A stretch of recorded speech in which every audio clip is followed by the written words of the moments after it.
Herbie Widmayer nous a quittés à l'aube de ce 27 avril. Radio-Télé-Métropole est en deuil. Les nombreuses marques de sympathie qui n'ont pas cessé de nous parvenir montrent à quel point l'homme, le patron de presse visionnaire, l'exceptionnel musicien, compositeur, chanteur, le modèle et l'inspirateur de tant d'artistes, le découvreur de tant de talents, le père, le grand frère, l'ami, était apprécié et combien son départ nous peine tous. Herbie restera dans nos cœurs car c'est plus qu'un héritage qu'il nous lègue, c'est un patrimoine. Repose en paix, Monsieur Widmayer, mais comme disent les artistes, the show must go on. Madame, mademoiselle, monsieur, bienvenue à Métro News. Voici les principaux titres qui seront développés aujourd'hui. Le monde de la radiodiffusion est en deuil. Le fondateur de Radio Métropole est mort ce jeudi à l'âge de 84 ans. Musicien, ingénieur du son, Herbie Widmayer a laissé un grand vide dans le monde culturel. Le président de la République, Jovenel Moïse, procédera le 1er mai prochain au lancement de la Caravane Changement, une initiative qui vise à relancer la production agricole. La cérémonie aura lieu dans la localité de Lagrange, à Saint-Marc, dans l'Artibonite. L'enquête portant sur l'intrusion d'un individu dans l'enceinte du Palais national se poursuit. Selon le porte-parole adjoint de la police nationale, 6 agents de l'unité de la sécurité et de la garde du Palais national sont déjà arrêtés dans le cadre de cette affaire. La caravane Changement, initiée par le président Jovenel Moïse, sera officiellement lancée le 1er mai dans la localité de Lagrange à Saint-Marc. Pendant 2 mois, des travaux seront effectués sur 32 000 hectares de terre de la vallée de l'Artibonite, notamment pour les irriguer. 197 300 000 gourdes sont disponibles pour la première phase de cette caravane. Le chef de l'État, qui participait à l'inauguration d'une zone franche à la Croix-des-Bouquets, a fait savoir que toutes les dispositions sont déjà prises pour la réussite de cette caravane. Par ailleurs, il invite la population à rester calme et à ne pas écouter les détracteurs de la caravane. Moi, je voulais tout le monde comme ça. Moi, je ne pas venir pour ma personne. Même venir pour la misère. Moi, je viens pour ma sous-développement. Moi, je viens gourmet avec Hingham. Moi, je viens gourmet avec division. Moi, je viens gourmet avec poté tripotage sous l'autre. Ça que ça me dit. Même pas venir gourmet avec personne. Moi, je viens travailler pour contraire à tout le monde. Moi, je viens travailler à tout le monde pour le pays que nous rêvons. Pays que nous souhaitons, côté moun rouge et moun noir qui vivent ensemble. Moun riche et moun pauvre qui vivent ensemble. Moun en haut et moun en bas qui vivent ensemble. Moun en dehors et moun la ville qui vivent ensemble. Diaspora et moun qui vivent en Haïti, qui vivent ensemble. C'est le pays qui s'est construit. Et c'est lui qui m'a construit. Pas de personne qui va empêcher de construire. Moun qui parle même pas, ou bien moun qui parle, c'est droit, c'est démocratie. Mais, vraiment, nous, en vent, nous frapper qui fort toujours. Pour la machine, c'est haïtien, nous. Font une visite dans la vallée. Vallée l'Artibonite commençait quand on finit quitter Gaumont Saint-Marc. Il est exactement à 1h10 minutes de Port-au-Prince. Et ton petit gaz dans la machine, pour une famille, ou même chaque jour, qui parler très mal du mouvement. Allez dans la vallée, à regarder, quand témoignage ou même, l'on vient, faire analyse, faire autocritique, font prise de conscience pour nous voir que les gens qui vivent dans la section communale, nous faisons trop, ils ne sont pas capables encore.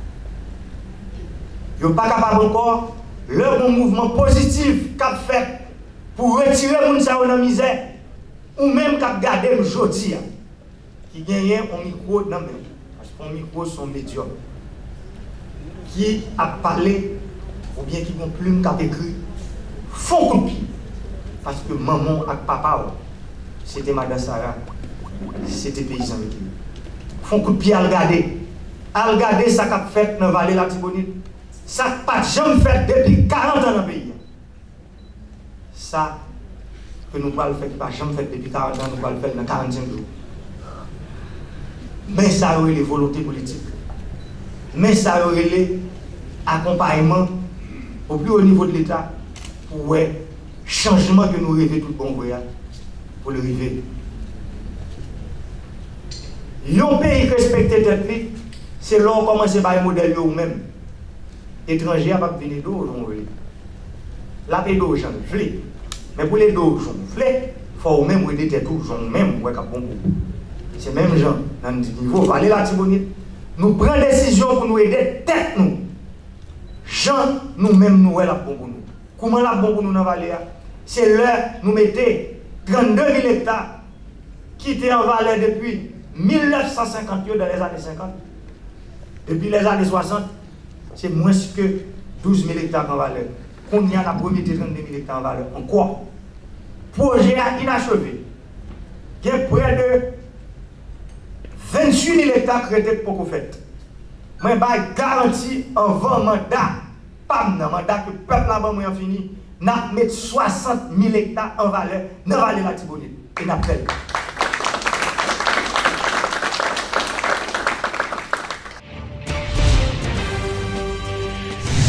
Au moins 6 policiers de l'unité de sécurité de la garde du Palais national USGPN ont déjà été arrêtés dans le cadre de l'enquête portant sur l'intrusion d'un individu dans l'enceinte du Palais.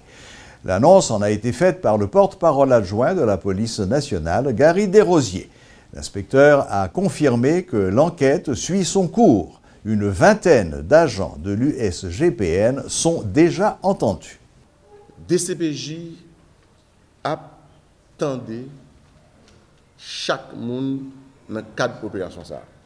Indistinctement, quelle que soit fonction et grade au niveau de la police, qui travaille au niveau USGPN et 4 teams USP, attendez monde.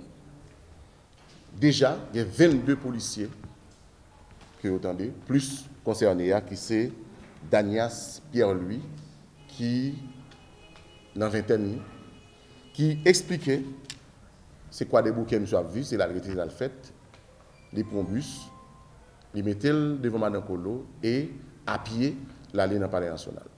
Nous, nous avons joué monsieur, maîtriser monsieur dans l'AREA, bureau président, dans la zone Pégola.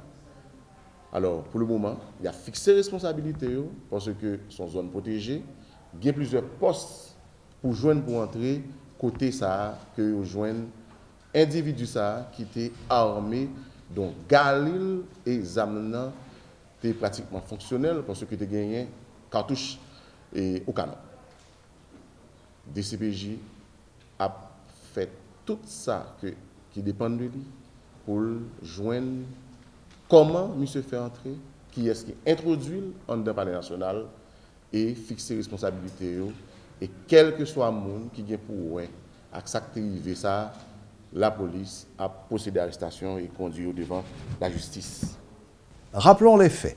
Un homme en uniforme de la police s'est introduit par effraction au Palais national dans la nuit du 21 au 22 avril.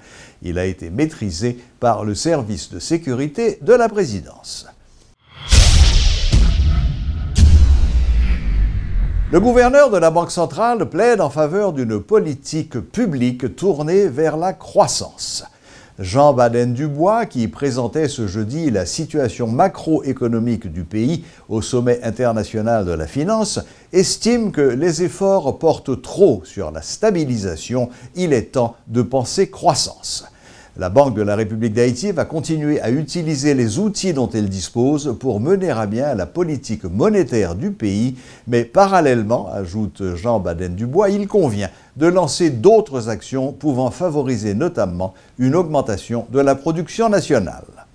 Depuis un certain temps, l'économie haïtienne se retrouve prise dans une trappe de faible croissance. Les efforts de stabilisation macroéconomique ont été mis à rude épreuve, notamment par l'instabilité sociopolitique, les catastrophes naturelles et les chocs externes.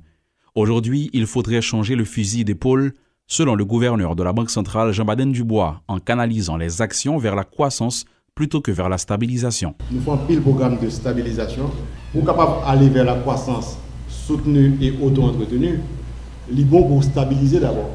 Mais le gros problème que nous avons, bien souvent, nous stabiliser, choc, nous sommes obligés de restabiliser encore, choc. Maintenant, ça que nous dit que Stabilisation, nous parlons que stabilisation, c'est l'objectif.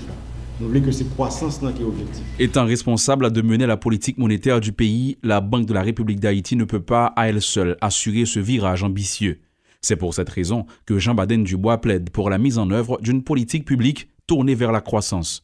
La production devrait en être l'élément principal. Il faut que nous produisons, il faut nous garder des lois pour permettre que les petites entreprises émerger. Il faut nous mettre une politique publique en place qui permette que les entreprises aient un espace de façon à ce que soient capables de grandir. Il faut que nous ayons une politique fiscale adaptée qui permette que nous soyons capables vraiment orienter nous vers la croissance. C'est le travail de tout le monde. Entre-temps, la BRH agit de son côté. Plusieurs mesures sont adoptées en vue de favoriser une politique monétaire capable de supporter une croissance économique suffisamment robuste et durable. Le secteur de l'immobilier est très concerné.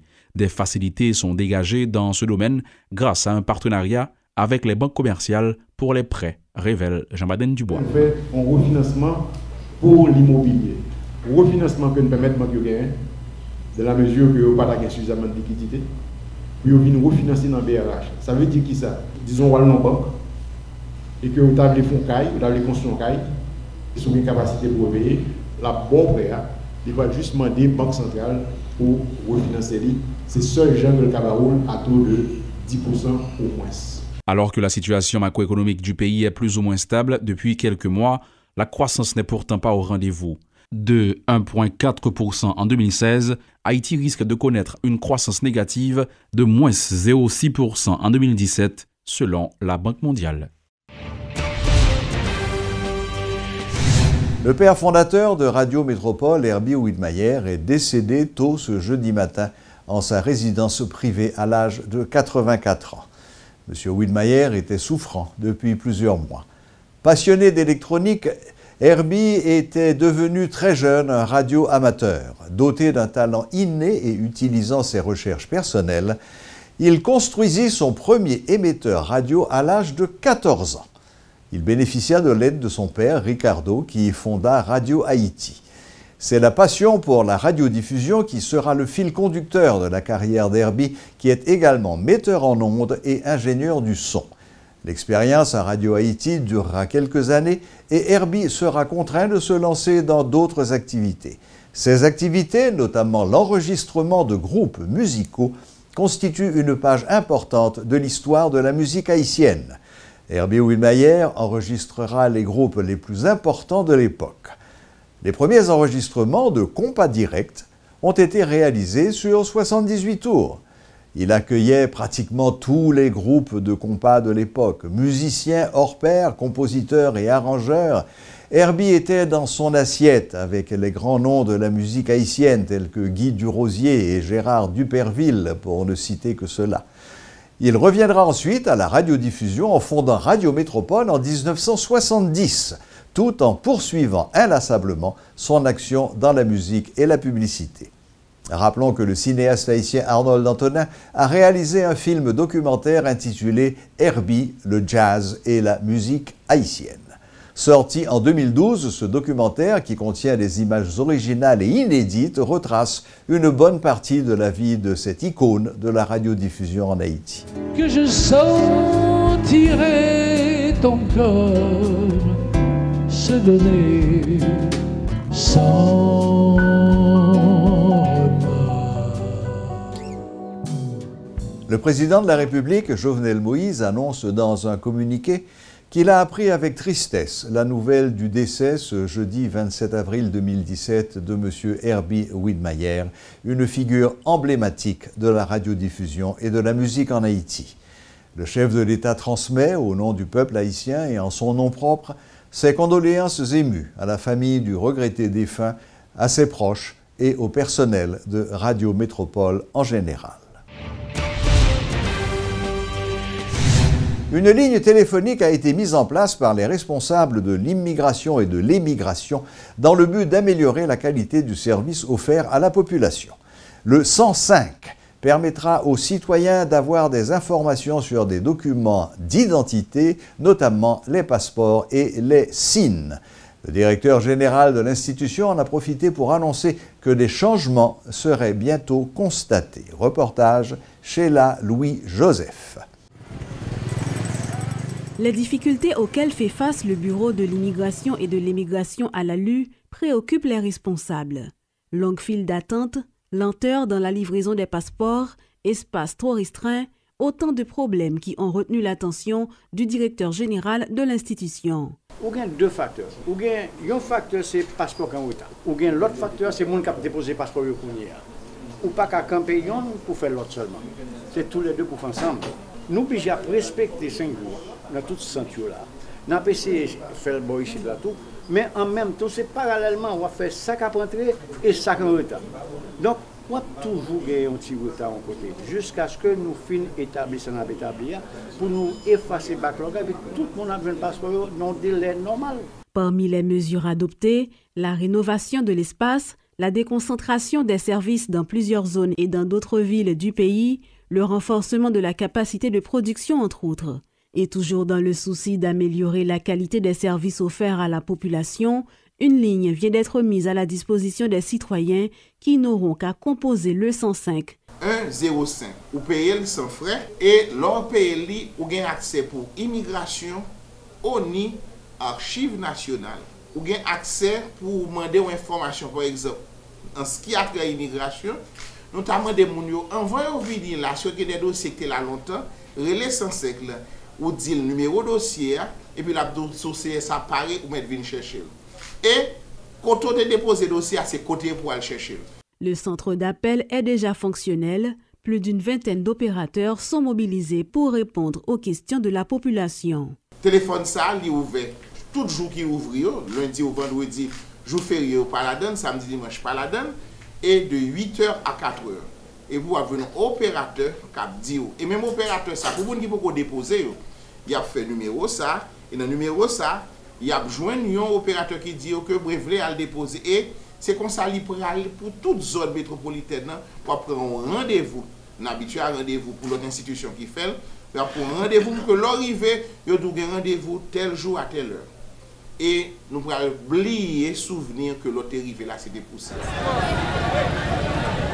Nombreux sont les citoyens qui attendent ce changement annoncé par les responsables du Bureau de l'immigration qui, sur demande du président Jovenel Moïse, parviennent à produire entre 2200 et 2500 passeports par jour. Dans l'intervalle, 30 000 documents livrés depuis très longtemps n'ont jamais été réclamés.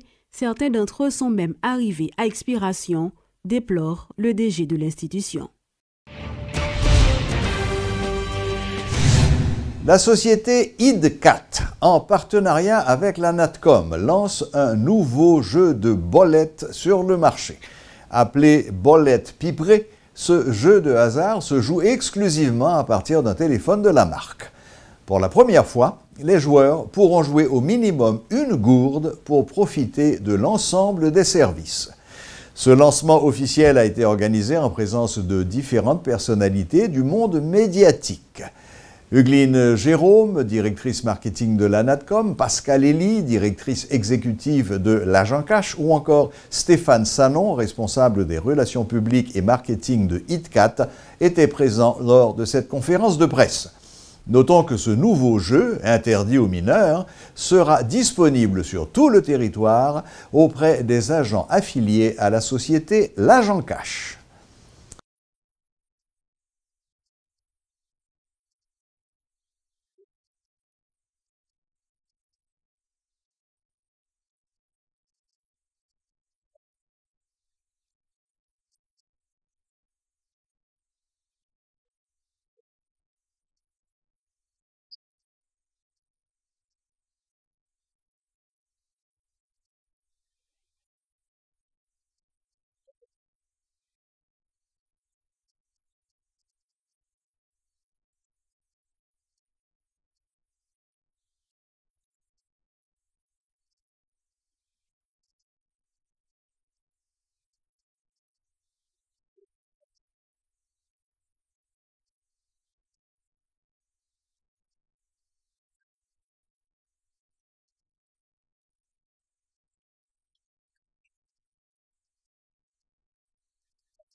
Voilà, la boucle est bouclée. Merci de votre fidélité et à la prochaine, même heure, même chaîne.